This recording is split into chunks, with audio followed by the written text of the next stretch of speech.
कार्यक्रम के पुण्यार्चक हैं स्वर्गीय श्री माणिकचंद जी बाजे एवं धर्मपत्नी श्रीमती मोहिनी देवी, कुचामन सिटी, अहमदाबाद की स्मृति में पुत्र एवं पुत्रवधू श्री पारस जैन बज, श्रीमती कुसुम जैन बज, श्री प्रतीक जैन, श्रीमती श्वेता जैन, पौत्री सनाया, पौत्र कयान, श्री पराग जैन, श्रीमती मेघा जैन, पौत्र आरव, रिद्यान एवं समस्त बज परिवार अहमदाबाद। श्री प्रकाश जी, सरला जी, आदित्य, पूजा, मनन, रचित पाटनी एवं समस्त पाटनी परिवार, अतवीर ग्रुप, मुंबई, कोलकाता, दिल्ली एवं बैंगलोर। Website www.atveeradvisory.com, www.vardhamantrusty.com। स्वर्गीय श्री निवास जी बड़जात्या जी की पुण्य स्मृति में उनके चेन्नई, दिल्ली निवासी पुत्र पुत्रवधू श्रीमान राजकुमार, श्रीमती कमला देवी बड़जात्या, पौत्र पौत्रवधू श्रीमान ललित, श्रीमती नीलम, श्रीमान सुशील ब्रज, श्रीमान सुनील, श्रीमती ऋतु, श्रीमान अनिल हनी बड़जात्या एवं पौत्री दमाद सुला, श्रीमान प्रवीण, श्रीमान Ajay, Shrimati Sangeeta, Shriman Amit, Shrimati Sunita. Firm Saraogi traders, Chennai. SRS cargo logistics India private limited. Shri Shikhar Chand ji Vaid, Jain, Khandwa, निवासी मीरा रोड, मुंबई। श्रीमती सूरज वैद, जैन, पुत्र एवं पुत्रवधू विकास जैन, सोनिया जैन, विजय जैन, अंशु जैन, पौत्र ऋषभ, ऋषान, पौत्री मिराया जैन एवं समस्त वैद परिवार। श्री चंदर सेन, विनोद कुमार जैन, रामपुर वाले, VKJ projects private limited, Dehradun. श्रीमान अजीत, श्रीमती नीलम पाटनी, मणिपुर, इम्फाल, पुत्र पुत्रवधू श्रीमान अनिल, श्रीमती नीतिका, पौत्र महक मंथ, वेदिका, गुवाहाटी, पुत्र पुत्रवधू श्रीमान अजय, श्रीमती निकिता, पौत्री टियारा, हुनर, दिल्ली, पुत्री Anu, Vineet, Disha, Nitya. Firm AN steel. Shrimati Kamlabai Thole, Shri Kailash Chandra ji, Sudha Thole, Prakash Chandra ji, Saroj Thole, Shri Munish, Shrimati Shobhana Thole, Kopargaon, Maharashtra. Shri Suresh ji, Shrimati Rani Jain, Daltonganj, Bihar. Shriman Sandeep जी, श्रीमती लीना सरावगी, कलकत्ता। श्रीमान विज्ञ जी, श्रीमती ममता पाटनी, इंदौर। श्रीमान नीरज जी, श्रीमती नेहा जैन, कलकत्ता। श्रीमान राहुल जी, श्रीमती सुरभि अग्रवाल, आगरा। डॉक्टर अभिजीत जी, श्रीमती हर्षना जैन, जबलपुर। श्रीमती यतन कुमारी, श्रीमान विशाल, मधु, दिशा, निमिषा, मयंक जैन, निवासी आगरा। श्री संजय जी, सीमा, शैलजा, श्रेयांश, शिलोंग। राहुल जी, संयोजना, आर्यन, आगम छाबड़ा, सूरत। श्री सुरेश अजमेरा, श्रीमती विनोद अजमेरा, दिल्ली। श्री नितिन अजमेरा, श्रीमती शेफाली अजमेरा, गौरव अजमेरा, न्यूयॉर्क। श्रीमती सरोज, श्री सुनील, आशिका, प्रतीक जैन, अंकित एवं Khushboo Pataudi. Firm Saroj roofing private limited, Cochin.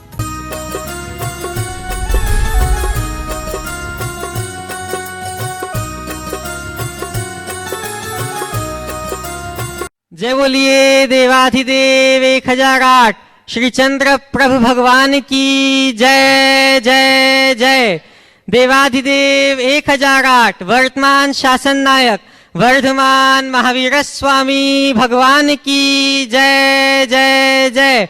प्रातः स्मरणीय संत शिरोमणि पूज्यपाद आचार्य गुरुवर श्री विद्यासागर जी महाराज की जय जय जय। परम पूज्य गुणायतन प्रणेता प्रखर वक्ता भावना योग प्रवर्तक मुनि श्री प्रमाण सागर जी महाराज की जय जय जय। परम पूज्य निर्व्यापक श्रमण मुनि श्री प्रशांत सागर जी महाराज की जय जय जय। परम पूज्य मुनि श्री निर्वेक सागर जी महाराज की जय जय जय। परम पूज्य मुनि श्री शीतल सागर जी महाराज की जय जय जय। पूज्य अलख श्री निजानंद सागर जी महाराज की जय जय जय। बंधुओं, आज का सत्र हम प्रारंभ करें उससे पहले पूज्य गुरुदेव के चरणों में नमोस्तु अर्पित करते हुए उनका आशीर्वाद प्राप्त करके अपने जीवन को सकारात्मकता से आविर्भूत करें। सभी लोग हाथ जोड़ें और मेरे साथ बोलें, हे गुरुदेव नमोस्तु नमोस्तु नमोस्तु। क्या मेरा है, क्या पाना है, कैसे हो जीवन का उद्धार। गुणायतन में आओ बंधु, यहाँ सत्य का हो दीदार।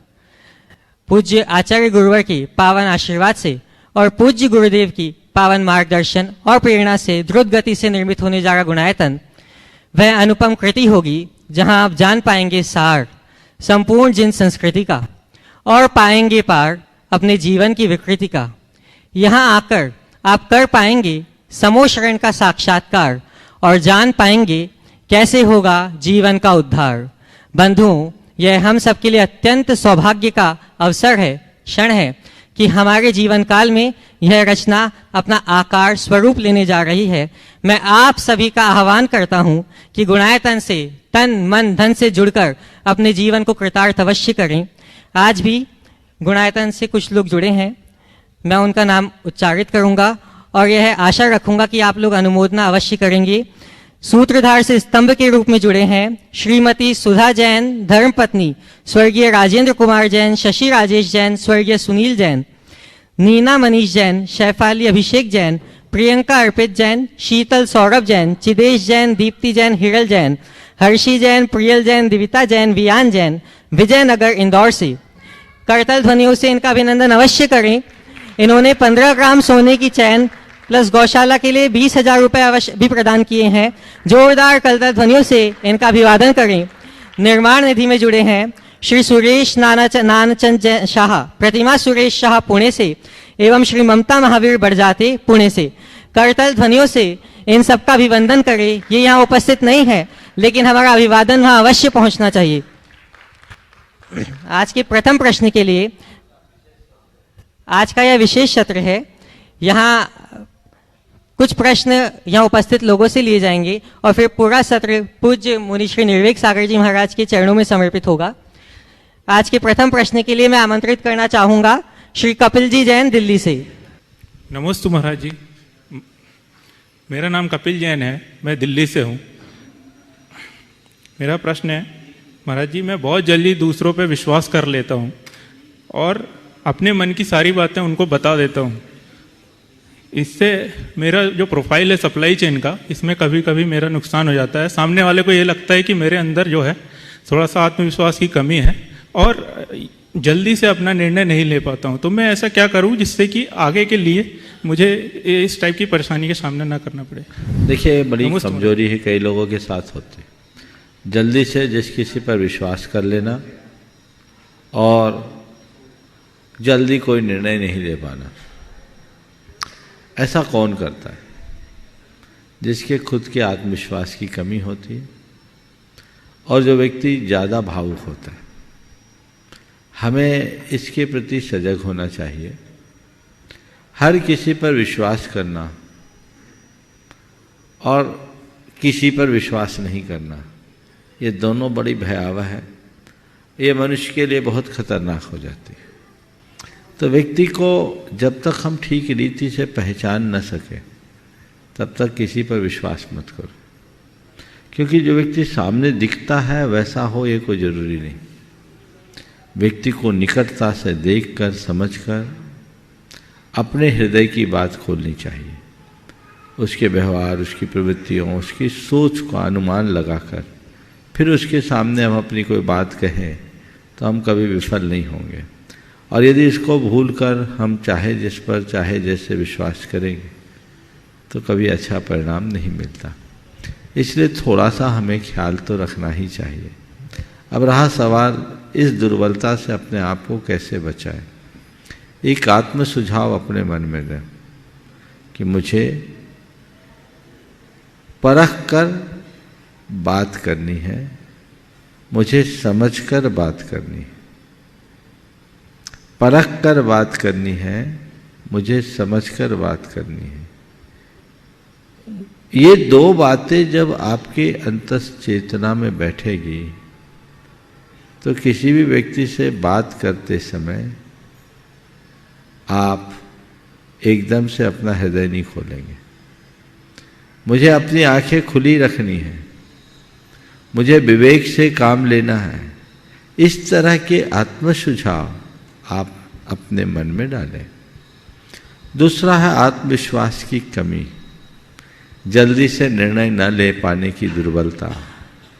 इससे बचने के लिए भी मैं आपको उपाय बताता हूँ कि जो भी लोग इस तरह की दुर्बलता से ग्रसित है, वे सबसे पहला काम तो ये करें कि ऐसे लोगों के संपर्क में रहें जिनके अंदर प्रगाढ़ आत्मविश्वास हो। ऐसे लोगों के चरित्र को पढ़े जो आत्मविश्वास के बल पर बुलंदियों को छुए हैं। ऐसे लोगों से सुरक्षित दूरी रखे जो हमारे आत्मविश्वास को कमज़ोर करते हों। और जो भी काम करना है इस आत्म सुझाव के साथ करें कि मैं पूर्ण हूँ, मैं परफेक्ट हूँ, मैं कर सकता हूँ, मैं समर्थ हूँ, मैं सही हूँ। तो ये अपने अंदर की दुर्बलता को जो अनावश्यक रूप से हम पर हावी हो गई है, नियंत्रित करने में सक्षम बनाएंगे और हम अपना रास्ता अच्छा बना सकें। नमस्ते महाराज। उपस्थित हूँ श्रीमान अरुण जी जैन, वैभव जी जैन, जयपुर मानसरोवर से, और आपकी बात तैयार रहेंगी श्रीमती संगीता विजय साव जी, जालना, महाराष्ट्र से। नमोस्तु गुरुदेव, नमोस्तु गुरुदेव, नमोस्तु गुरुदेव। गुरु, जब से मुझे आपसा मिला है जिंदगी का सफर सुख से चला है। जमाने भर में ढूंढा एक साथी, पर जमाना खुद मुझे आप में मिला है। महाराज जी, मेरी शंका है, सब्र और सहनशीलता एक अंदरूनी ताकत है, कमजोरी नहीं, जो हर किसी में नहीं होती। गुरुवर, यह ताकत हम अपने में कैसे जगाएं? सब्र और सहनशीलता अंदरूनी ताकत है, कमजोरी नहीं। बिल्कुल, ये हर किसी में नहीं होती। आपने पूछा ऐसे हम अपने भीतर कैसे जगाएं? देखिए, सब्र का अर्थ दोनों एक दूसरे के पर्यायवाची हैं, सब्र हो या सहनशीलता। इन दोनों के अर्थ को समझें। सब्र है क्या? मन में संतोष रखना, धैर्य रखना, ये सब्र है। और सहनशीलता, चाहे कुछ भी हो जाए उसे सहने की सामर्थ्य विकसित करना, विचलित नहीं होना। बिल्कुल, ये मनुष्य की बहुत बड़ी ताकत है। इस ताकत को वही समझ सकता है जो चीजों को बहुत अच्छे से समझता है। सहनशीलता से चीजें कैसे अनुकूल होती है, इस बात को निकटता से देखें। जैसे धरती में बीज बोया जाता है, किसान बीज बोकर निश्चिंत हो जाता है। उसे पता है कि आज मैंने बीज बोया है, कल अंकुर फूटेगा, पौधा बनेगा, फसल तैयार होगी और मैं धन धान से समृद्ध होऊंगा। पर उसे पता है कि आज बीज बोया है तो कल ही अंकुरित नहीं होगा। बीज बो देने के उपरांत अंकुरित होने तक की जो प्रक्रिया है वो तो अपनानी ही पड़ेगी। मैंने भोजन किया तो भोजन पच करते ही खून नहीं बनेगा, उसकी अपनी एक प्रक्रिया है, तब ये सब कुछ होगा। तो जैसे इन सब मामलों में हम अपनी समझ रखते हैं, वैसे ही जीवन के हर मामले में इस तरह की समझ रखने लगे तो फिर हमारे लिए कहीं किसी प्रकार की दुविधा नहीं होगी। हम अपने जीवन को आगे बढ़ाने में समर्थ हो सकेंगे और बहुत कुछ अच्छा कर भी सकेंगे। तो उस दिशा में अपने को सदैव सचेष्ट रहना चाहिए, प्रयास करना चाहिए। सहनशीलता को भी हमें ये देखना चाहिए कि कोई भी काम है तो वो धीरे धीरे ही होता है, और जितना जो सहन करता है वो उतना समर्थ बनता है। एक बार की बात है, गुरु शिष्य दोनों नदी के किनारे जा रहे थे। रास्ते में नदी के किनारे रुके। गुरु ने शिष्य से कहा, जाओ पानी ले आओ। शिष्य नदी के तट पर गया, पानी लेने गया। इसी मध्य वहां से एक बैलगाड़ी गई, पूरा पानी मच गया। शिष्य खाली हाथ लौटा। और कहा गुरुदेव पानी बहुत गंदा है, बैलगाड़ी ने पूरे पानी को खराब कर दिया, अब वहाँ हम सबको बिना पानी के ही रहना होगा, प्यासे रहना होगा। गुरु ने चुपचाप सुना, कहा ठीक है। आधा घंटा बीते, गुरु ने शिष्य से कहा जाओ आप पानी ले आओ। गुरुदेव पानी तो गंदा है। गुरु ने कहा मैं कह रहा हूं ना जाओ, अब पानी साफ हो गया होगा, तुम जाओ। शिष्य गया तो देख के आश्चर्यचकित, पानी बिल्कुल साफ पानी बह रहा था। बर्तन में पानी भरकर ले आया, पर पानी रखने से पहले सवाल रख दिया, गुरुदेव क्या मामला है? पहली बार जब मैं गया तो पानी गंदा था, आपने कौन सा जादू कर दिया कि पानी साफ हो गया? गुरु ने शिष्य को समझाया कि बेटे यही तो मैं तुमसे बताता हूँ, जिस समय तुम उधर से वहाँ गए थे उस समय बैलगाड़ी गुजरी थी, इसके कारण पानी गंदा हो गया। बैलगाड़ी गुजरने के बाद थोड़ा समय गुजरा, साफ पानी ऊपर से नीचे आ गया, पानी साफ हो गया। तो मैं तुमसे कहता हूँ जब भी तुम्हारे सामने समस्या की कोई बैलगाड़ी गुजरे, गुजर जाने दो, थोड़ी देर धैर्य रखो, साफ पानी आएगा और समाधान मिलेगा। ये कला अपने भीतर विकसित करनी चाहिए और इसके लिए दो आत्म सुझाव रखना चाहिए। मुझे सहन करना है, मुझे सहन करना है, मुझे धीरज रखना है। मुझे सहन करना है, मुझे धीरज रखना है। मुझे सहन करना है, मुझे धीरज रखना है। अगर व्यक्ति नियमित इन वाक्यों को दोहराए, जो भावना योग का एक अंग है, निश्चित जीवन में बड़ा बदलाव आएगा। व्यक्ति की अधीरता और बेसब्री दोनों दूर हो। नमोस्तु महाराज जी, नमोस्तु महाराज जी, नमोस्तु। उपस्थित हूँ श्रीमती संगीता विजय साहब जी, जालना महाराष्ट्र से, और आपके बाद तैयार रहेंगे रेंशु अंकित जैन, जबलपुर शिवनगर से। श्रीमती रेंशु अंकित जैन, जबलपुर शिवनगर से। महाराज जी की श्री चरण में बारंबार नमोस्तु। महाराज जी मेरा प्रश्न ये है कि जब भी कोई व्यक्ति हमें कुछ ऐसा बोल देते हैं जो हमें बातें, मतलब उनकी बातें चुप जाती हैं और वो बातें हमें अच्छी नहीं लगती, और वो व्यक्ति और वो बातें हमारे मस्तिष्क में बैठ जाती हैं, और जब भी उस व्यक्ति का हमारा हमसे सामना होता है तो हमें वो बातें बार बार रिपीट होते रहती हैं। तो हमें अपने भावों को कैसे उस व्यक्ति के प्रति सहज रखना चाहिए और अपने भावों को कैसे निर्मल रखना चाहिए, मेरा प्रश्न है। एक दिन एक व्यक्ति मेरे पास आया, बड़ा तमतमाया हुआ था। मैं सामायिक से उठा ही था और एकदम तमतमाया हुआ। उसका वो रौद्र रूप देखकर मुझे भी बड़ा आश्चर्य हुआ। मैंने पूछा क्या बात है, आज तुम इतने गुस्से में क्यों? बड़ा दिमाग खराब हो गया, आग लग गई। आग लग गई, काहे में आग लग गई बताओ? ठंड बहुत ज्यादा, मैं भी ताप लूं थोड़ा। बोले नहीं महाराज क्या बताऊं, मैं आया तो खाना खाने, पत्नी ने दिमाग खराब कर दिया। क्या हुआ? बोले महाराज जी आज मैं खाना खाने आया तो पत्नी फोन से अपने भाई से बात कर रही थी। तो पत्नी अपने भाई से ही तो बात कर रही थी, कोई और से थोड़ी कर रही थी। भाई से तो पत्नी बहन बात करती। नहीं महाराज मेरी बुराई कर रही थी। क्या बुराई कर रही? बात कर रहे होगे। नहीं महाराज जी आज मैं 5 मिनट पहले आ गया, सुना मैं उनके लिए जान छिड़कता हूं और वो उल्टी मेरे लिए बुराई कर रही थी और मुझे निकम्मा कह रही थी। मैं निकम्मा होऊंगा तो घर का काम कौन करेगा? हमने बोला भाई कह दी होगी तो एक आध बार कह दी ठीक है, बाद में उससे पूछ लेना कि ऐसा क्यों कहा तुमने। महाराज एक दिन नहीं, ये रोज का काम है। एक दिन की बात नहीं है, रोज का काम है। मैंने कहा रोज तो इससे पहले तो तुम कभी नहीं आए। बोले महाराज रोज इसलिए नहीं आए कि हमने कभी सुना नहीं, आज तो संयोग से 5 मिनट पहले आगे से सुन लिया।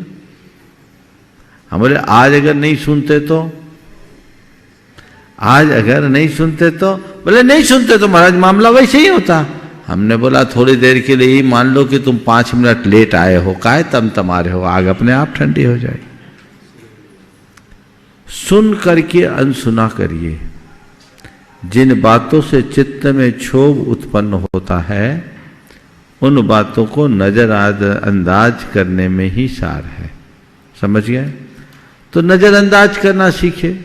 जैसे कोई पागल व्यक्ति हमें अनशन बोल देता है तो क्या हम उसे अपने दिमाग में लेते हैं? कोई नन्हा छोटा सा बच्चा, अबोध बच्चा अगर कुछ बोल देता है तो क्या हम उसे माइंड करते हैं? तो बस ऐसे ही अगर कोई व्यक्ति अनाप शनाप बोल दे तो या तो उसे नजरअंदाज कर दो या उसे क्षमा कर दो, माफ कर दो। हाँ ठीक है, बोल दिया, ये उसका स्वभाव, उसकी समझ की कमी है, बोल दिया सो बोल दिया। यदि ये सब बातें दिमाग में रखेंगे तो कहीं कोई दुविधा नहीं होगी। हाँ। अब मैं पूज्य मंचासीन पूज्य अलख श्री निजानंद सागर जी महाराज के चरणों में निवेदन करूंगा कि वे अपने शंका के माध्यम से हम सबके जीवन में सारभूत समाधान प्राप्त कराने की कृपा करें। हे महाराज श्री इच्छामि। आध्यात्मिक ग्रंथ इष्टोपदेश में पूज्यपाद आचार्य कहते हैं कि परहा परस्ततो दुख मात्मी वात्मा तथा सुखम अतएव महात्मानस तन्निमित्तम कृतोद्यमः। धन्य है मुनिराज जिन्होंने पर को पर रूप और दुख रूप जान करके पर पदार्थों में अपनापन को छोड़ दिया है। अपनी आत्मा की अत्यंत सुख प्राप्ति के लिए जो पुरुषार्थशील हैं, उद्यमशील हैं, जिन्होंने अपनी आत्मा में अपनापन स्थापित कर लिया है, ऐसे मुनिराजों को नमोस्तु कह के मैं यही पूछना चाहता हूँ कि महाराज जी अपने में अपनापन कैसे हो गए? पर में अपनापन तो सहज में हो जाता है, अनादि के संस्कार हैं। आत्मा में सुख बुद्धि कैसे हो गए और पर में दुख बुद्धि कैसे हो गए? आत्मा में बहुत अच्छा सवाल पूछा है महाराज के सवाल बिल्कुल स्पेशल होते हैं। अपने में अपनापन कैसे हो? जिस दिन पर में अपनापन छोड़ेंगे उस दिन अपने से अपनापन हो जाएगा। दरअसल हमें आत्मा को पाना नहीं है। आत्मा तो जहां है वहीं है, अनात्मा से हटना है। अनादि के संस्कार कुछ ऐसे हैं जो पर में आत्मबुद्धि से संबद्ध हो गए और पर में आत्मबुद्धि होने के कारण हमारा चित्त बार बार उधर ही खींचता है। जब हम पर से आत्मबुद्धि हटाकर आत्मा में आत्मा की बुद्धि स्थिर करते हैं तो अपने आप अपने से अपनापन हो जाता है। और ये तब संभव होगा जब हमारा भेद विज्ञान पुष्ट होगा और हर पल आत्मा की भावना बढ़ेगी।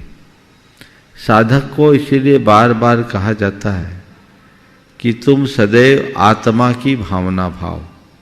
जब तक आत्मा की भावना नहीं भाओगे तब तक उस आत्म तत्व को हासिल नहीं किया जा सकता। उसके लिए सतत सचेष्ट रहने की प्रेरणा दी जाती। अब मैं पर में दुख बुद्धि कैसे हो गए? आत्मा में सद्बुद्धि हो और पर में सुख बुद्धि और पर में दुख बुद्धि कैसे हो? अपने अतीत के अनुभवों को यदि हम सामने लेकर के चले तो हमारा अब तक का अनुभव यही बताता है कि पर में ही दुख रहा है, निज में सुख रहा है। पर हम लोगों की कमजोरी है कि हम अपने पुराने अनुभवों को भुला देते हैं और हमें जिसमें दुख है उसी में सुख का अनुभव होता है। हम लोग ये पंक्तियां बड़े राग पूर्वक दोहरा देते हैं। ये राग आग दहे सदा ताते समामृत से ये चिर भजे विषय कसाय अब तो त्याग निज पद बे। ये पंक्तियां शब्दों में आती है, जिस दिन ये हृदय में आ जाएगी पर में दुख बुद्धि और निज में सुख बुद्धि सहज रूप से घटित हो जाएगी। अब मैं आगामी सत्र के लिए पूज्य गुरुवर श्री निर्वेक सागर जी महाराज के चरणों में निवेदन करूंगा कि आगामी पूरे सत्र में आपके प्रश्नों के माध्यम से हमें दिशाबोध प्राप्त हो। आप दोनों की चर्चा के माध्यम आपकी दोनों की चर्चाओं का हम सब पूरे हम मिले, इसके लिए नमोस्तु महाराज। मुनिश्री के चरणों में नमोस्तु करते हुए कल जो प्रसंग उपस्थित हुआ था, प्रश्न के माध्यम से 24 तीर्थंकर हुए हैं, उनमें 19 तीर्थंकरों ने गृहस्थ आश्रम में प्रवेश किया अर्थात विवाह बंधन को स्वीकार किया। और ये निश्चित है यदि साधु नहीं बन सकते तो एक सच्चे श्रावक बनने से भी परंपरा से मुक्ति का लाभ मिलता है। तो विवाह बंधन है, इस बंधन को स्वीकार करना श्रावकों के लिए कितना उचित है, क्योंकि पश्चिमी संस्कृति तो ये कहती है कि हमें स्वतंत्र रह कर के भी अपनी इच्छाओं को पूर्ण हम कर सकते हैं, इस बंधन को क्यों स्वीकारना। कई युवा पीढ़ी का ऐसा प्रश्न हमारे सामने उपस्थित हुआ कि विवाह बंधन की आवश्यकता क्यों है। हम दोनों इतने सक्षम हैं, बेटा बेटी लाखों रुपया कमा करके पूरा का पूरा जीवन अपना स्वतंत्रता के साथ निर्वाह कर सकते हैं, फिर बंधन की आवश्यकता क्यों है, ये प्रश्न का महाराज। बहुत अच्छा सवाल महाराज श्री के माध्यम से आज उठा है। अब मैं समझता हूँ आज का जो शेष सत्र है बड़ा विशिष्ट सत्र होगा, क्योंकि इस पूरे समय में शंका समाधान की जगह बातचीत का रूप ज़्यादा अच्छा होगा। मैं महाराज जी से कहूँगा बीच में वो पूरक प्रश्नों को भी रखेंगे तो लोगों को ज़्यादा अच्छा लाभ मिलेगा। जहाँ तक आपने सवाल उठाया विवाह का, विवाह एक बंधन है, मैं मानता हूँ, लेकिन विवाह बंधन तो है पर मर्यादा का बंधन है। ये एक ऐसा बंधन है जिसमें समाज की मर्यादाएं बनी रहती है, जिससे व्यक्ति अपने दोषों और दुर्बलताओं को नियंत्रित करते हुए आगे बढ़ सकता है। विवाह एक मार्ग है काम से निष्काम बनने का। विवाह एक प्रक्रिया है भोगी से योगी बनने की। विवाह एक प्रक्रिया है वासना से उपासना में जाने का। और विवाह एक पद्धति है अपने जीवन को रति से विरति की ओर मोड़ने की। तो ये प्रक्रिया है। एक बार मुझसे किसी ने ऐसा ही सवाल किया कि विवाह के बंधन को क्यों स्वीकारा जाए। मैंने कहा ये बताओ नदियों पर बांध क्यों बनाया जाता है। नदियों पर बांध इसलिए बनाया जाता है, पहले तो नदी अपने तटबंधों के मध्य रहे, नहीं तो वो विभीषिका का रूप धारण कर ले, और उसका पानी फालतू न बहे, इसलिए बांध बनाया जाता है। बांध में पानी को रोकते हैं और रोक करके उसे आवश्यकता अनुरूप प्रवाहित किया जाता है।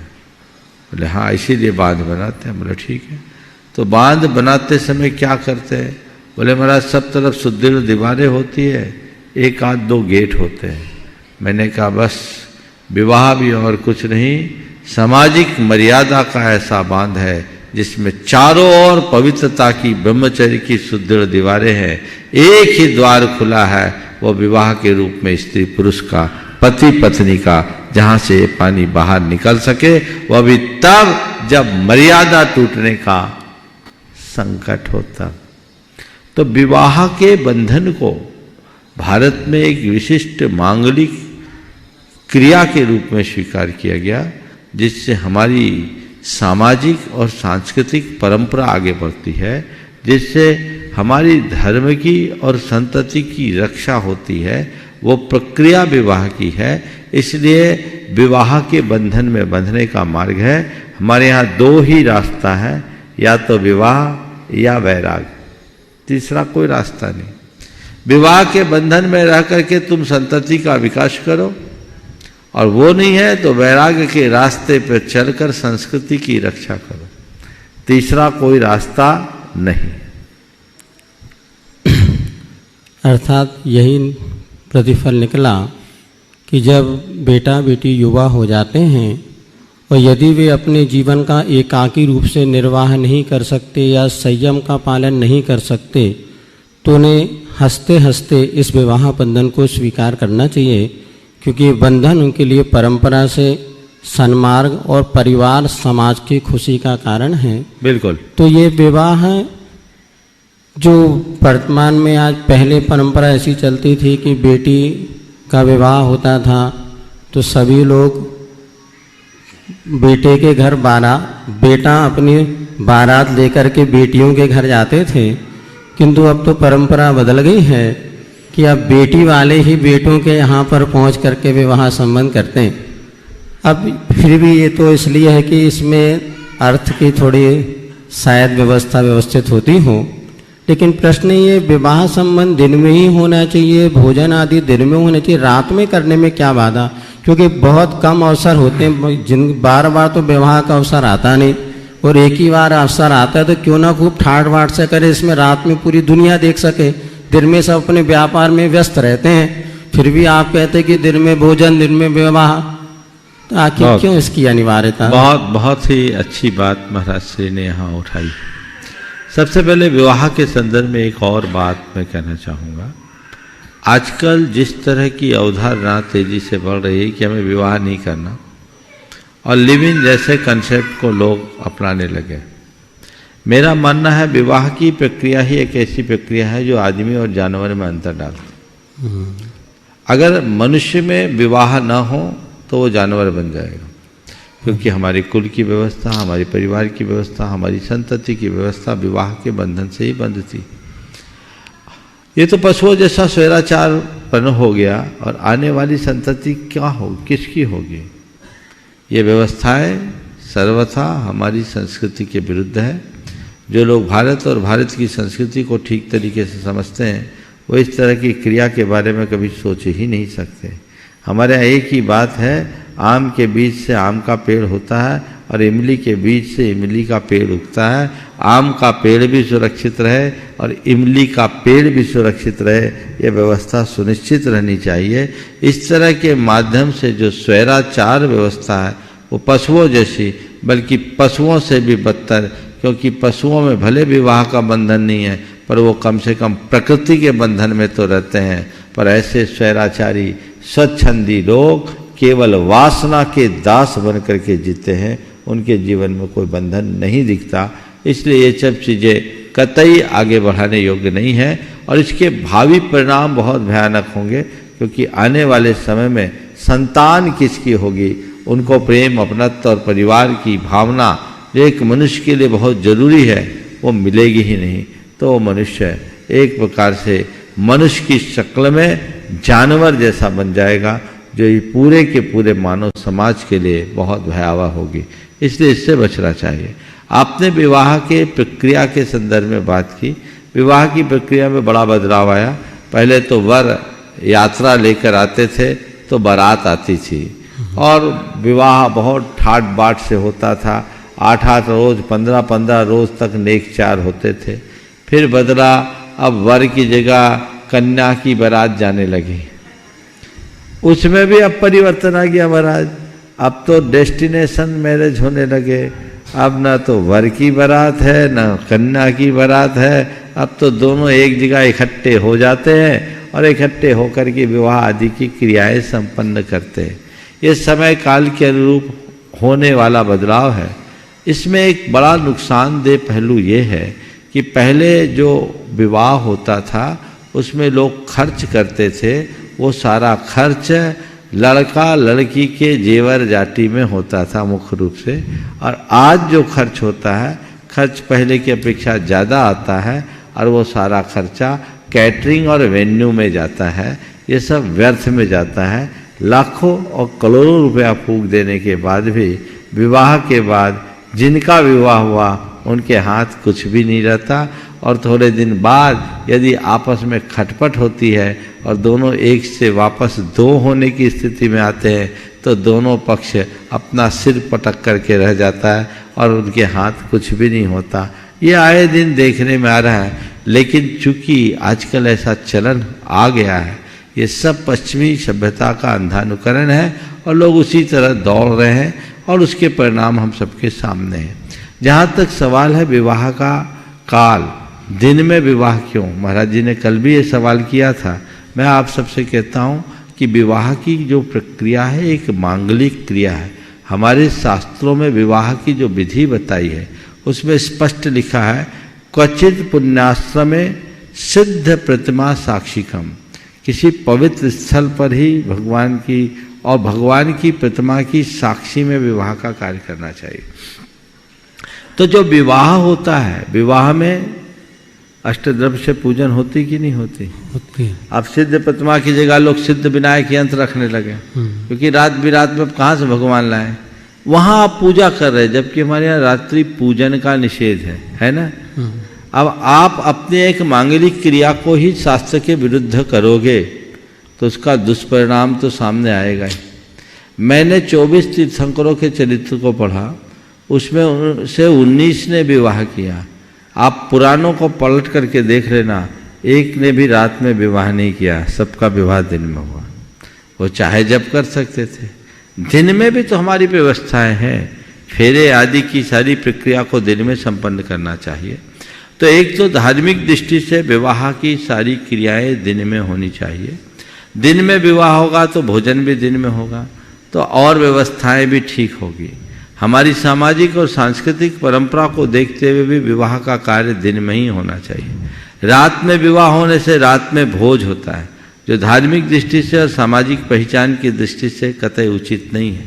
और रात में जब भोज होगा तो अन्य प्रकार के भी पापाचार होते हैं। मैं तो एक ही बात जानता हूं, सारे पाप अंधेरे में ही होते हैं। अगर रात में होगा तो और सारे कार्यकलाप तो होंगे ही होंगे। आज भी जब मैं युवकों से बात करता हूँ जैन समाज में, जिनमें भी थोड़े बहुत व्यसन की प्रवृत्ति आई है, उनमें ज़्यादातर अकेजनली लेते हैं और अकेजनली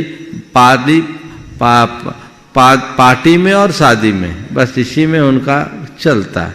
तो ओकेजनली जो लेते हैं, अगर आपने ये सब क्रियाएं दिन में संपन्न कर दी तो मैं समझता हूँ अपने आने वाली पीढ़ियों को इस तरह के पापाचार से आप बचा सकेंगे। और यदि इसी तरह सब कुछ चलता रहा तो हमारी पीढ़ियाँ भटक जाएगी। जो लोग चाहते हैं कि हमारी पीढ़ियाँ संस्कारवान बने रहे, हमारी पीढ़ियों में किसी तरह का भटकाव और बदलाव ना आए, तो उन्हें अपने सामाजिक संस्कारों और सरोकारों को ध्यान में रखना होगा। आज से लगभग 25 साल पहले मैंने अभियान 1996 से छोड़ा था, दिन में शादी दिन में भोज, यही अहिंसा का उद्घोष। गांव गांव में करो मुनादी, दिन में भोजन दिन में शादी। ये बड़ा सफल अभियान था, खासकर बुंदेलखंड मध्य प्रदेश में। इधर झारखंड बिहार में भी लोगों ने बहुत अच्छे से अनुकरण किया।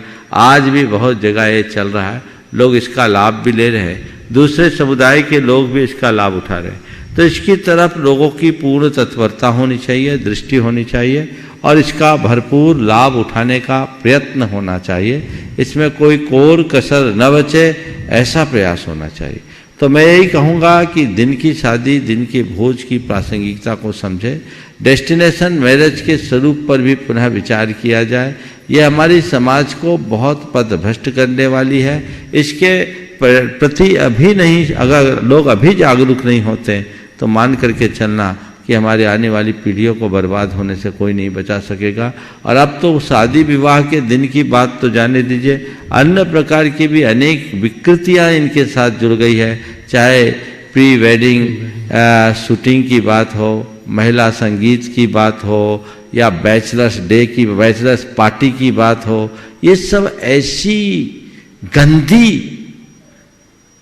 प्रक्रियाएं प्रारंभ हो गई जो हमारी सारी मर्यादाओं को तार तार कर देती, छिन्न भिन्न कर देती। बहुत सोचने लायक है। एक बार एक लड़की ने मुझसे कहा, वो एक महानगर में थी, बोले एक बैचलर्स पार्टी में गई, बोले हम लोग उसमें 2 कपल थे और 7 लड़कियां हम लोग थे। बोले एक मेरे को छोड़कर सबने शराब पी और रात 11 बजे से सवेरे 4 बजे तक पार्टी चली। बस मुझे छोड़ कर के सबने शराब पी, मैंने अपने आप को जैसे तैसे संभाला। मैं आज आपसे कहता हूँ, क्या चाहते हो तुम्हारी बेटी, तुम्हारी बहू सबके सामने शराब पीकर ऐसे ही नाचे? इसमें तुम्हारी शान है। ये बातें कतई उचित नहीं है। जब ये घटना मैंने एक बार कही तो एक सज्जन ने इस संग का समाधान को सुना और उन्होंने दूसरे दिन सुबह मेरे पास संदेश भेजा, हमने आपकी बात सुनी और तुरंत सुनते ही बच्चों को बुलाया और कहा तुम्हारी शादी में कोई बैचलर्स पार्टी नहीं होगी, ये पार्टी हम बर्दाश्त नहीं करेंगे, तुम्हें जो कुछ करना है घर में करो और अच्छे लोगों के हित के लिए कार्य करो। उन्होंने तत्परता से उस कार्य को रोका और उसको एक अलग रूप दिया।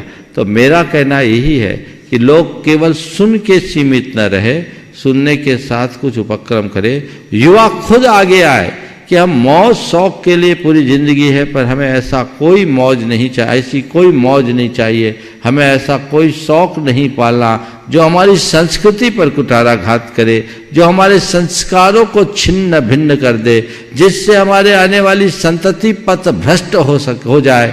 हमें ऐसा कार्य कतई नहीं करना। हम धर्मी हैं, धर्म की रक्षा करते हुए जिएंगे, संस्कृति की रक्षा करते हुए जिएंगे, ये संकल्प जगना चाहिए, तभी हम कुछ कर पाएंगे। अन्यथा गुरु भक्ति और मुनि भक्ति का कोई औचित्य नहीं रहेगा। विषय कुछ नहीं, विषय हाँ, आप जो चाहे। यदि इसी विषय पे थोड़ा सा और एक, पहले क्या होता था, माता पिता निर्णय करते थे कि बेटी का विवाह किसके साथ होना है या बेटे का विवाह किसके साथ होना है। बच्चों की भूमिका नगण्य होती थी। युग परिवर्तित हुआ और माता पिता ने बहुत सी जिम्मेवारी बच्चों पर सौंप दी। जैसे कि पहुपाल ने कहा था, बेटा अपने पति का तुम ही चयन कर लो, और सुरसुंदरी ने तो कर लिया था, मैना सुंदरी ने मना कर दिया था। लेकिन आज मैना सुंदरियाँ बहुत कम बची हैं, सुरसुंदरी का रोल सभी अदा कर रहे हैं। बस अब इसमें यही प्रश्न उठता है, जैसे किसी बेटा बेटी का संबंध पक्का हो गया और विवाह की तिथि 6 माह बाद है, छठ मंगनी पड़ विवाह वाला समय गया, मान लो इस समय, और 6 महीने तक क्या वो दोनों बेटा बेटी पति पत्नी जैसे तो अभी हुए नहीं, तो उनके व्यवहार में पहले माता पिता के बंधन से मर्यादा हुआ करती थी, लेकिन अब उनके बीच में जो संबंध होता है फोन आदि के माध्यम से करना, फिर भी जितना एक मर्यादा हो, किंतु जो ऐसे महाराज जी ने कहा प्री वेडिंग वगैरह ये जो होने लगते कि हम तो पति पत्नी बन ही गए, किंतु आगम के अनुसार पति पत्नी कब बनते हैं? क्या फेरे के पहले भी वो पति पत्नी जैसा उनका संबंध हो सकता है या नहीं? बहुत अच्छा सवाल किया। देखिए, महाराज जी ने बहुत अच्छी बात की कि पहले माता पिता ही मुख्य भूमिका निभाते थे वर वधू के चयन में, बच्चों की भूमिका नगण्य होती थी। अब उल्टा हो गया है, माँ बाप की भूमिका नगण्य होने लगी और बच्चों की भूमिका बढ़ गई। जहाँ तक माता पिता ने बच्चों को निर्णय सौंपा नहीं, बच्चों ने निर्णय अपने हाथ में ले लिया, लेकिन नतीजा सामने है। मेरे संपर्क में ऐसे अनेक दंपति हैं जिनने एक दूसरे को देखा नहीं और विवाह हो गया और शानदार तरीके से उनकी शादी चल रही पट रही है, और आज खुद से चुनाव करते हैं तो मामला ऐसे ही बदल जाता है। आजकल विवाह होते ही तलाक की बातें शुरू होने लगती है, बड़ी खटपट जो होती है। खैर, मैं इस मुद्दे पर नहीं जाता कि लड़का लड़की खुद चुने या माता पिता चुने।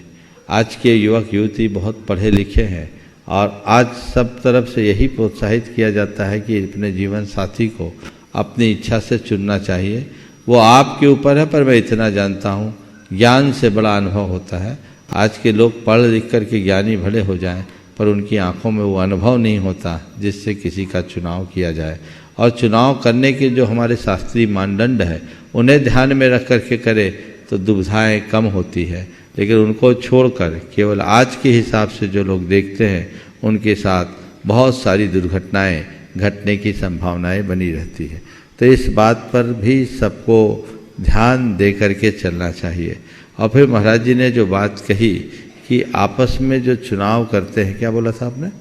जिस पक्की विवाह पक्का होने के बाद, विवाह के पूर्व इस तरह के संबंध क्या उचित है? सर्वथा अनुचित। जब तक पाणी गहन संस्कार नहीं होता, तब तक स्त्री पुरुषों को अपनी मर्यादा बचा के रखना चाहिए।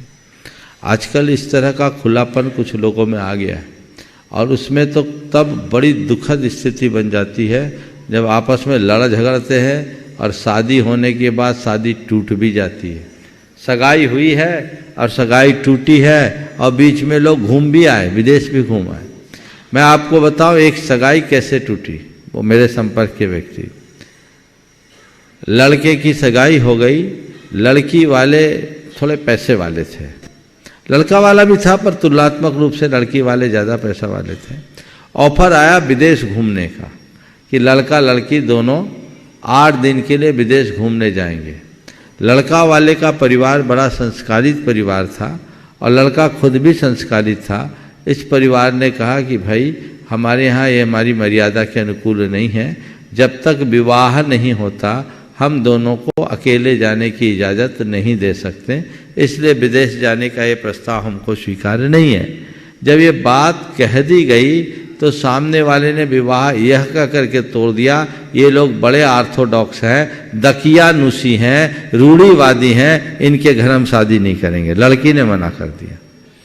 जो मर्यादा का पालन करते हैं लोग उसे दकियानुसी बताते हैं, और जो पापाचार करते हैं लोग उसको अपनाते हैं। बड़ी मुश्किल है। लोग आज धर्मी के साथ संबंध बनाने के लिए इतना कतराते हैं और शराबी जुआड़ी के साथ संबंध करने के लिए आगे आते हैं। परिणाम क्या होगा?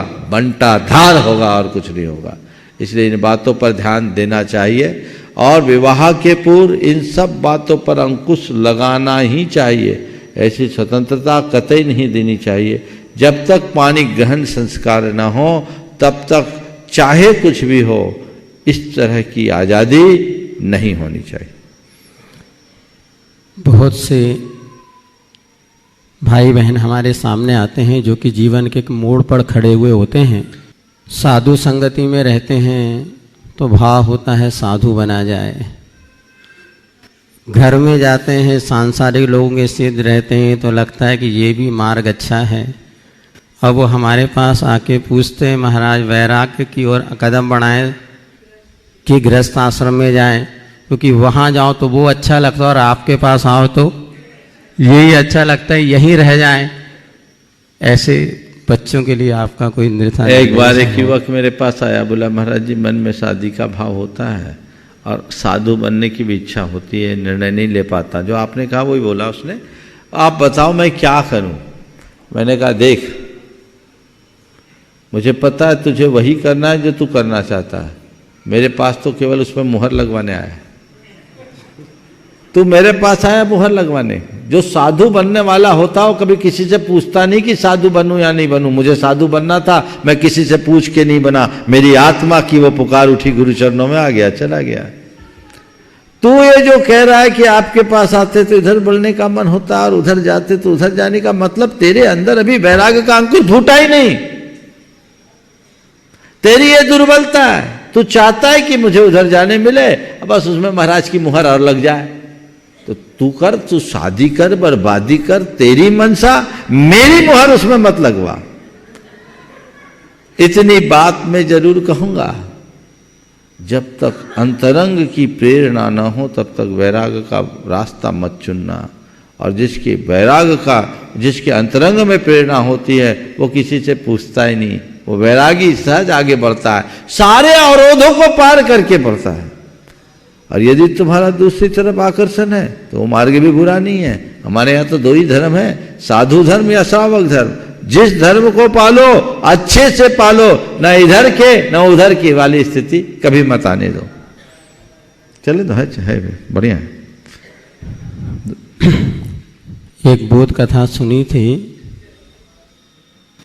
कि एक पिता और बेटी दोनों अपने गांव की ओर जा रहे थे। रास्ते में एक नदी पड़ी और नदी को पार करना था तो पिता ने बेटी से कहा, बेटा मेरा हाथ पकड़ ले, चल अपन इस नदी को पार करते हैं।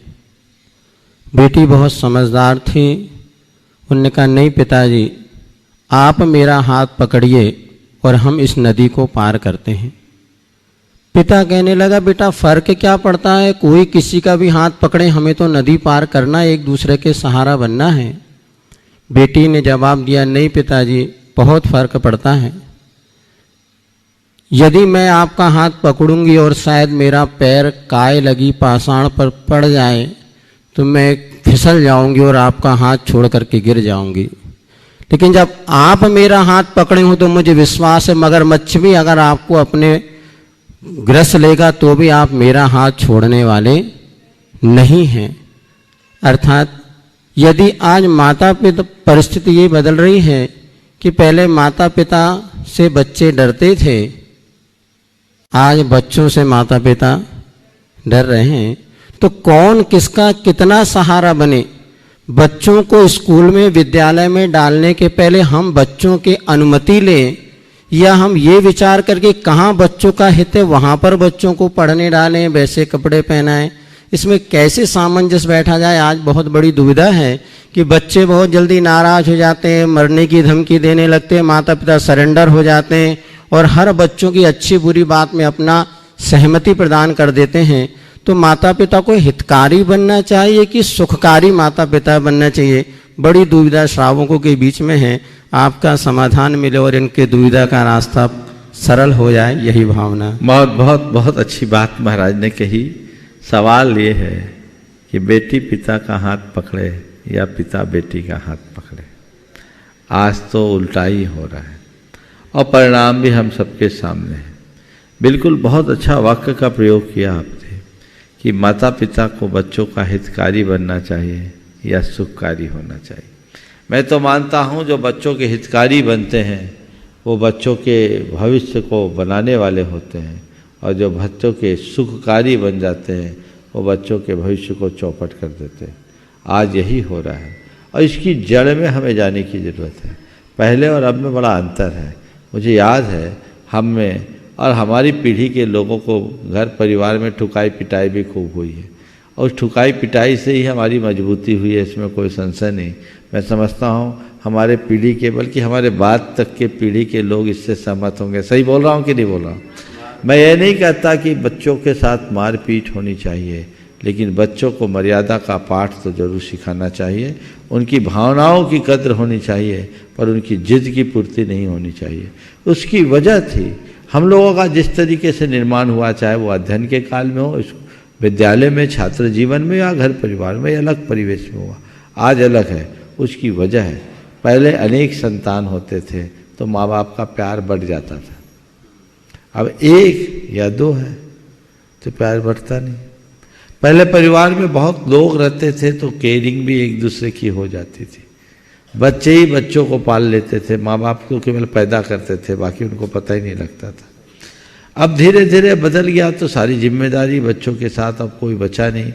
उनके साथ खेलने वाला नहीं, बैठने वाला नहीं, बात करने वाला नहीं। तो अब माँ बाप शुरू से बच्चों को पैसा देके लाड खरीदने लगे और एक ही बच्चा या दो ही बच्चा, तो उसके कारण उनके मन में जो भय है वो बहुत बढ़ता जा रहा है। और माँ बाप का अवसाध्य ये हो गया कि मैं अपने बच्चों को जितनी अधिक खुशी दे सकूं दूं।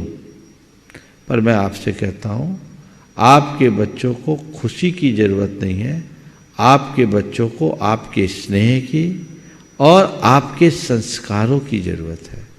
आप पैसे देकर, चीज़ें देकर बच्चों को दो पल की खुशी दे सकेंगे, लेकिन बच्चों में अगर अच्छा अपना स्नेह नहीं दें, अच्छे संस्कार न दें, तो बच्चों को अपना बच्चा नहीं बना पाएंगे। आज यही कारण है थोड़ा ही बच्चा होता है बड़ा तो आंखें तरेरने लगता है और माँ बाप बच्चों के आगे कांपते हैं। बच्चों का कोई भी फैसला लेने से पहले हिचकना, उनको बड़ा संकोच होता है कि मैं क्या करूं, बच्चा नहीं मान रहा है। उससे पूछते हैं छोटा सा बच्चा तुम कौन से स्कूल में एडमिशन ले, वो तय करेगा, उसको ज्ञान क्या है। ये सब अधिक स्वतंत्रता का कुफल है और ऐसी स्वतंत्रता के दुष्परिणाम भी सामने आ रहे हैं। इसलिए पेरेंटिंग के विषय में काफ़ी बहस चल रही है पूरे दुनिया में और उस पर पुनर्विचार करना चाहिए। जो हमारी प्राचीन परंपरा रही है उस परंपरा के अनुकूल यदि काम होता है तो इसमें कहीं कठिनाई नहीं।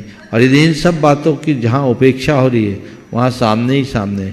मेरे संपर्क में एक ऐसे व्यक्ति है, उनका बेटा कॉलेज में गया, बहुत जिद किया और उन्हें मर्सिडीज गाड़ी की मांग की, उन्हें मर्सिडीज दे दी।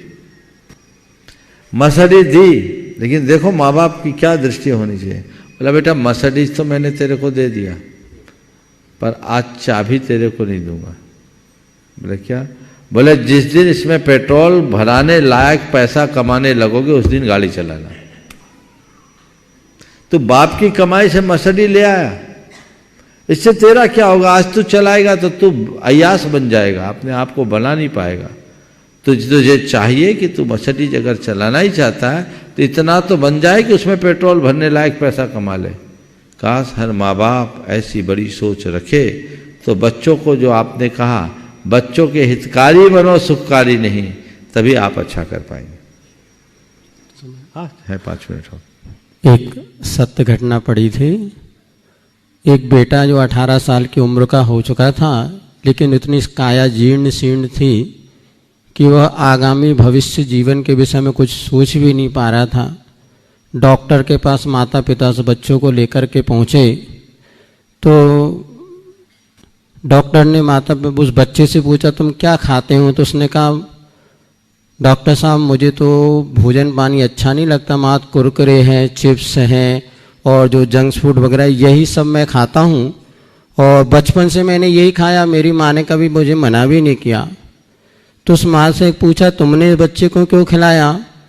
तो माँ कहने लगी डॉक्टर साहब क्या करें हम, ये जब उसको रोटी देते तो फेंक देता था और कुरकुरे चिप्स देते तो खा लेता था, तो ये बच्चे की जिद के आगे हमें झुकना पड़ता था, हम क्या करें? उस बच्चे ने जवाब दिया माँ मैं तो अज्ञानी अबूझ बालक था, शायद तुम 2 चांटे उस समय लगा देती तो आज मेरी जिंदगी बच जाती और मैं इस स्थिति पर नहीं पहुंचता। क्योंकि बच्चे तो अज्ञानी होते ही हैं, किंतु उस समय हमें इतिहास ये बताता है कि माता पिता का थोड़ा सा अनुशासन बच्चे की सारी जिंदगी बनाने में कारण बन सकता है। जैसे अभी पूज्य महाराज जी ने कहा था सहनशीलता, आज हम देख रहे हैं बच्चों में सबसे ज़्यादा सहनशीलता का अभाव होता चला जा रहा है। अब बच्चे ना सुनने के आदी नहीं हैं। पहले हमें ध्यान है जब स्कूल में पढ़ते थे एक पेंसिल भी चाहिए होता था तो 15 दिन पहले से एप्लीकेशन लगानी पड़ती थी, तब वो एक 100 रुपये की पेंसिल मिलती थी एग्ज़ाम में। तो बच्चों में जो सहनशीलता की कमी होती चली जा रही है उसे माता पिता कैसे डेवलप करें कि उनमें कुछ सहनशीलता बढ़ सके। परिस्थिति जो है उसको तो हम बदल नहीं पाएंगे, किंतु बच्चों के भीतर सहनशीलता का विकास कैसे आ पाए? जब भी बड़ों के भीतर वो सहनशीलता आ पाएगी तो बच्चों में कैसे छोटी छोटी बातों की जिद करते हैं उससे कैसे उनको बचाया जा सकता है। बहुत महत्वपूर्ण बात महाराज जी ने उपस्थित की। देखिए सबसे पहले बात तो माँ बाप को ये चाहिए कि वे बच्चों को साधन संपन्न न बनाए, उन्हें समर्थ बनाने की कोशिश करें। साधन संपन्न व्यक्ति को बाहर से मजबूत बनाता है, लेकिन यदि व्यक्ति को समर्थ बनाने की कोशिश की जाए तो अंदर से स्ट्रांग होता है। उन्हें अंदर से स्ट्रांग बनाने का प्रयास करना चाहिए। और आजकल ज़रूरत से ज़्यादा लिबर्टी देने से बच्चों के साथ ऐसा हो रहा है। उन्हें नियंत्रण में रखना चाहिए। और जैसे बचपन में एक माँ छोटे बच्चे को शुद्ध दूध नहीं पिलाती, पानी मिला करके ही पिलाती, क्योंकि उसको पता है ये दूध पिएगा तो उसको पचेगा नहीं। इसका मतलब क्या है? माँ का उद्देश्य खराब है, उद्देश्य अच्छा है। माँ की बच्चे की हितकारिणी है। इसलिए जैसे छोटेपन में बच्चे के प्रति माँ बाप ध्यान रखते हैं, वैसे ही बड़े में भी ध्यान रखना चाहिए और उसके अनुरूप ही व्यवहार करना चाहिए। अगर जो माँ बाप ऐसा व्यवहार करते हो अपने बच्चों को समर्थ बनाते हैं, और जो इन सब चीज़ों को उलझा दे, नहीं जानता रहे मैं नहीं किया कम से कम इसको करने दें, वो अपने बच्चों का भविष्य बिगाड़ रहे हैं। और न केवल बच्चों का, अभी तो पूरी पीढ़ी को बर्बाद करने का अपराध कर रहे हैं, ऐसा समझना चाहिए। पुराने समय में और आज के समय में एक बड़ा अंतर है। पहले एक परिवार में अनेक बच्चे होते थे, कोई नहीं खाए तो नहीं खाए, थोड़ी देर बाद अपने आप खा लेगा। और एक घर में अगर कोई मिठाई भी आती थी तो 4 बच्चे तो चारों का पाती निकाल दी जाती थी, जब आएगा तो खा के लेके खा लेगा। अब तो एक ही बच्चा है, बच्चा आगे आगे जाता, उसकी मम्मी उसके पीछे घूमती, बेटा खा ले खा ले खा ले, और बेटा कहता मुझे नहीं खाना मुझे नहीं खाना। तो फिर मम्मी कहती कुछ नहीं तो कुरकुरे ही खा ले। ये चीज अलग है। आज लोग बच्चों की जिद पूरी करते हैं, और पहले जमाने में लोग बच्चों की जज्बात को पूरी करते थे, उन्हें आगे बढ़ाने का प्रयत्न करते थे। जब तक ऐसी अवधारणा नहीं बनेगी तब तक बदलाव नहीं हो सकता। ये बदलाव आना चाहिए। आज महाराज श्री के माध्यम से विवाह और उसके बाद की प्रक्रिया पर बहुत सार्थक चर्चा हुई। मैं समझता हूँ ये चर्चा आज आप लोगों को अच्छी लगेगी। समय आप सबका हो गया है, मैं यहीं पर विराम ले रहा हूँ। बोलिए परम पूज्य आचार्य गुरुवर श्री विद्यासागर जी महाराज। जय जय जय। परम पूज्य गुरुवर श्री प्रमाण सागर जी महाराज की जय जय।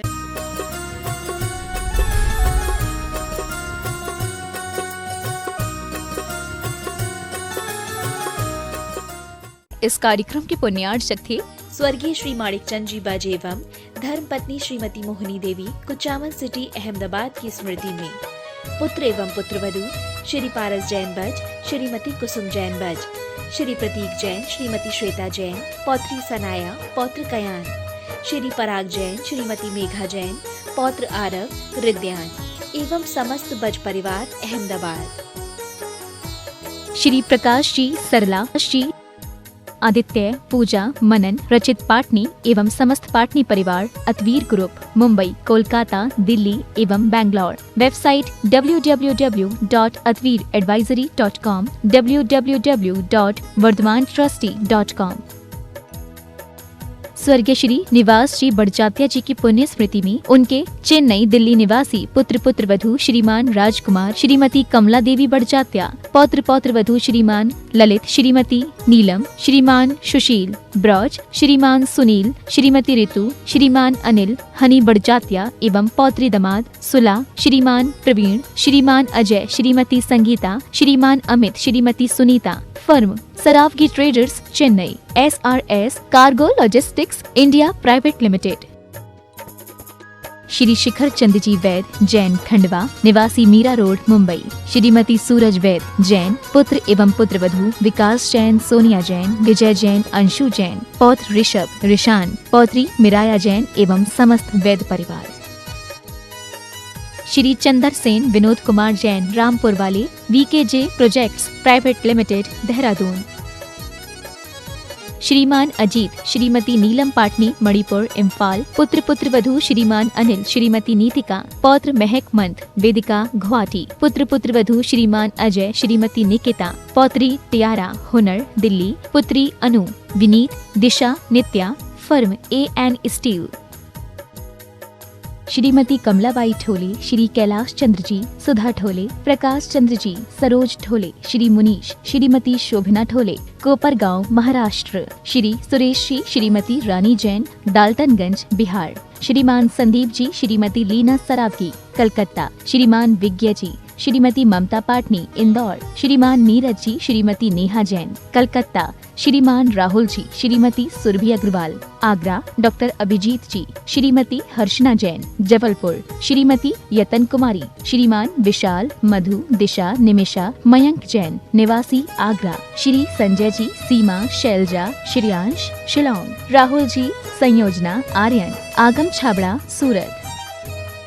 श्री सुरेश अजमेरा, श्रीमती विनोद अजमेरा, दिल्ली। श्री नितिन अजमेरा, श्रीमती शेफाली अजमेरा, गौरव अजमेरा, न्यूयॉर्क। श्रीमती सरोज, श्री सुनील, आशिका, प्रतीक जैन, अंकित एवं Khushboo Pataudi. Firm Saroj roofing private limited, Cochin.